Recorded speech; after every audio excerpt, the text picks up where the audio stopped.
لطفا لطفا أيها الإخوة ببعضكم، فأنتم والله لا تعلمون ما بداخل كل شخص. بعض الناس ربما يكون مكسور وحزين، لا يعلم أحد بكسره وحزنه إلا الله عز وجل. وإذا قابلته وجالسته يعني تشعر بأنه لا يعاني من شيء، وهو بداخله ربما بركان من الهم والحزن. فربما كلمة منك يعني تقولها له يعني في حالة ضحك أو مزح ولا تحسب لها حساب، قد تزيده كسر، بل قد تدمر حياته هذه الكلمة التي قلتها وأنت لا تشعر. فانتبهوا لكلماتكم وعباراتكم.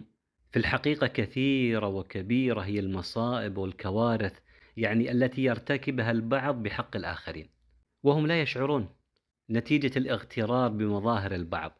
نظن أنه بخير ولا يعاني من شيء وهو خلاف ذلك تماما.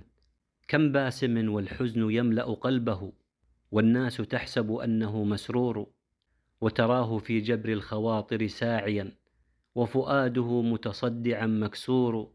كم من كتاب لم يكن عنوانه يحكي الذي في طيه مستور، ولكم مداو مات من مرض به وهو الذي في طبه مشهور.